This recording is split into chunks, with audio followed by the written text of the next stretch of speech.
वर्णन कर लेना, श्रवण कर लेना सरल है, कुछ है वैसे बहुत कठिन। तत्व का वर्णन करना, तत्व का श्रवण करना, कोई आश्चर्य ही इसका वक्ता होता है, कोई आश्चर्य ही इसका श्रोता होता है। आश्चर्यवत पश्यत कच्चिदेनम आश्चर्यवत चैनमन्य शृणोति। तो इस प्रकार से तत्व का वर्णन, तत्व का श्रवण, तत्व श्रवण में नहीं अच्छा मन लगता। सिनेमा देखने में जितना स्वाद आता है स्वाभाविक, उतना आत्म तत्व, प्रकृति तत्व, अनात्म तत्व के विवेचन में कहां मन का आकर्षण होता है। फिर भी उत्तमाधिकारी जो हैं, अंतर्मुख पुरुष जो हैं, विवेकशील जो हैं, वैराग्यवान जो पुरुष हैं, उनके द्वारा ऐसे परम तत्व का वर्णन भी हो सकता है, श्रवण भी हो सकता है। वो वर्णन भी कर सकते हैं, श्रवण भी कर सकते हैं। तो अभी उसका अनुभव करना, यथावत जैसा वर्णन किया, जैसा श्रवण किया, वैसा ही अनुभव भी करना, इसके लिए चित्त की एकाग्रता अपेक्षित है। चित्त की एकाग्रता, क्योंकि वस्तु निर्विकल्प है। विकल्प की स्फूर्ति उसकी अभिव्यक्ति में बाधा है।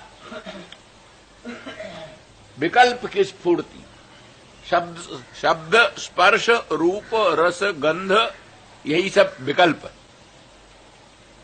अनंत सत्ता के भी यही विशेषण है, अनंत अनंत ज्ञान के भी यही विशेषण है। ज्ञान भी अनेक विशेषणों से विशिष्ट है, सत्ता भी अनेक विशेषणों से विशिष्ट है। निर्विशेष सत्ता को हम कहां देख पाते, निर्विशेष ज्ञान को हम कहां समझ पाते हैं। सविकल्पी ज्ञान समझ में आता है, सविकल्पी सत्ता समझ में आती है। अनंत सत्ता, सजाति विजाति स्वगत भेद शून्य सत्ता, सजाति विजाति स्वगत भेद शून्य ज्ञान, शुद्ध ज्ञान, वो शुद्ध ज्ञान, शुद्ध सत्ता समझने में कठिनाई पड़ती। तो इस तरह से यथा वर्णित आत्म तत्व, सजाति विजाति स्वगत भेद शून्य आत्म तत्व,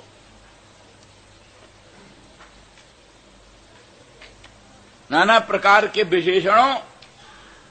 विशेषणों और विकल्पों से, विशेषणों और विकल्पों से रहित सत्ता, विशेषणों और विकल्पों से रहित ज्ञान, अखंड ज्ञान, शुद्ध सत्ता, ज्ञानाभिन्न सत्ता और सदभिन्न अखंड ज्ञान, ऐसी वस्तु की अनुभूति में कठिनाई पड़ी।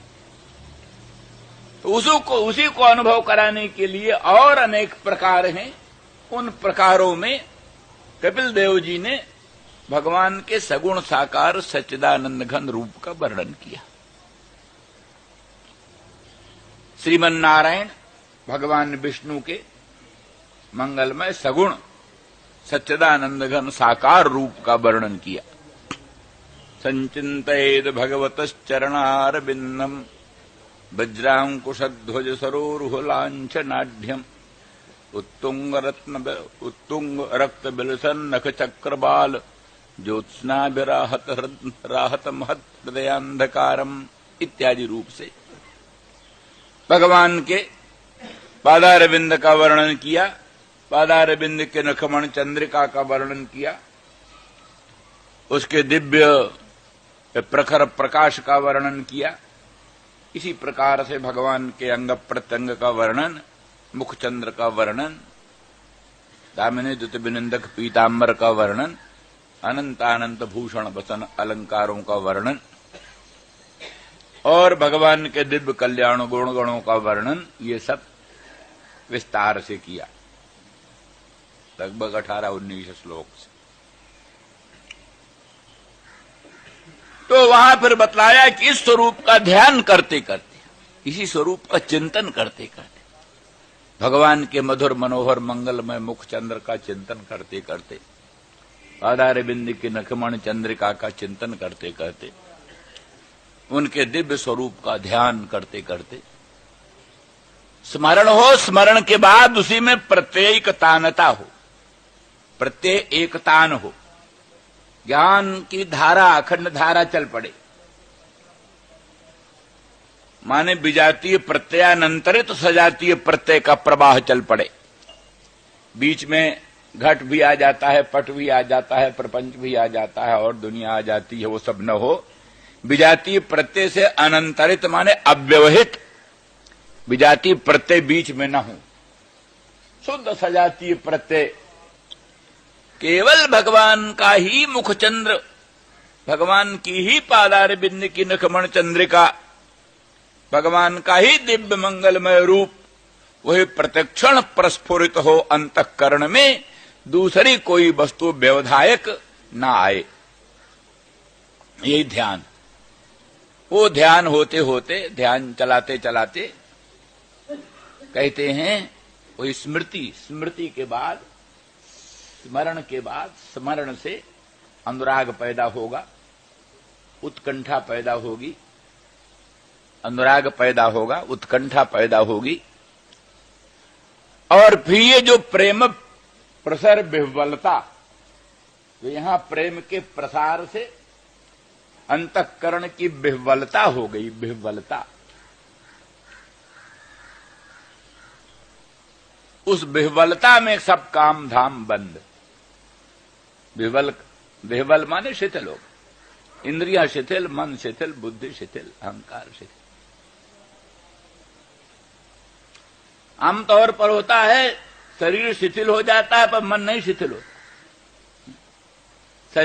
शरीर आलस्य करता है कुछ करने को, कभी मन भूतनाथ अपना अखंड दौड़ लगाते रहता है। पर उस प्रेम के प्रवाह में मन भी शिथिल होता है, मन में भी शिथिलता आ जाती है। प्रेम का प्रसर होता है, प्रेम का विस्तार होता है, तो अनुराग विशेष के उद्रेक से, उत्कंठा विशेष के उद्रेक से, प्रेम का प्रसार होने से विह्वलता होती है।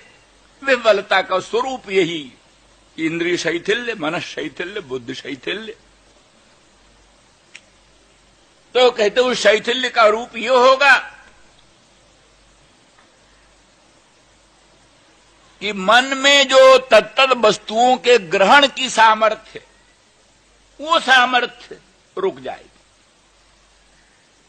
मन में ग्रहण की सामर्थ्य है, इस वस्तु को ग्रहण करे, इस वस्तु को ग्रहण करे, इस वस्तु को ग्रहण करे। जैसे नेत्र में रूप दर्शन की सामर्थ्य, श्रोत्र में शब्द श्रवण की सामर्थ्य, हस्तपादादिकों में विविध प्रकार की क्रिया करने की सामर्थ्य, जैसे मन में स्वविषय संकल्प की सामर्थ्य, चित्त में स्वविषय के संस्मरण की सामर्थ्य, ये भी होती है तब। लेकिन ये होते होते जहां प्रेम प्रसर का प्राखर्ज हुआ, प्रेम का जहां विस्तार हुआ, प्रेम के विस्तार से विह्वलता हो जाने के अनंतर बुद्धि में, चित्त में, मन में शिथिलता आ जाती। शिथिलता आ जाने पर जिस वस्तु का ध्यान कर रहा है मन, ध्यान के समय इतर सब वस्तुओं को छोड़कर केवल एक ध्येय का ध्यान कर रहा है। माने विजातीय प्रत्ययानंतरित सजातीय प्रत्यय का खंड प्रवाह चला रहा है। विजातीय प्रत्यय का तो त्याग हो ही चुका है। केवल सजातीय प्रत्यय एक भगवान के ही मुखचंद्र का, भगवान के ही पादार बिंद की नखमण चंद्रिका का, या फिर आगे चलकर एक ही का, बहुत का नहीं। मुखचंद्र भी, पादार बिंद की नखमण चंद्रिका भी, कई चीज नहीं, एक ही चीज। सुस्मितम भावेन मुखम न किंचित चिंतित। केवल भगवान के सुस्मित मुखचंद्र का ही चिंतन करना, या केवल पादार बिंद की नखमण चंद्रिकाई का चिंतन करना, बाकी तद्भिन्नम न किंचित चिंतित, उससे भिन्न और कुछ का चिंतन न करे। इस दशा में भगवत स्वरूप से वितरित भिन्न वस्तुओं से मन हटकर एकमात्र भगवत स्वरूप को, तत्रापि एक वस्तु को ही निरंतर अनुसंधान स्वयं ही कर रहा है। अब प्रेम के प्रसार से जो विह्वलता उत्पन्न हुई, उस विह्वलता के कारण और का ग्रहण करना तो दूर रहा, जो ध्येय का ग्रहण कर रहा है उसको भी ग्रहण करने में असमर्थ हो जाता है। जिस ध्येय का चिंतन कर रहा है, जिस ध्येय का ग्रहण कर रहा है, उसके भी ग्रहण करने में असमर्थ हो जाता है। जब उसके ग्रहण करने में असमर्थ हो जाता है तो क्या होता है? ध्येय विषय छूट गया, ध्येय विषय रहित हो गया, ध्येय रहित हो गया। तो सर्व प्रपंच रहित तो पहले ही चित्त हो गया था, ध्यान काल में ही चित्त सर्व प्रपंच स्मृति रहित हो गया था। केवल एक भगवत स्मृति थी, केवल एक भगवदाकाराकृत वृत्ति चलती थी। लेकिन प्रेम प्रसर से उत्पन्न जो विह्वलता, उस विह्वलता के कारण चित्त उस ध्येय को भी ग्रहण करने में असमर्थ हो जाता है। यही शिथिलता का रूप।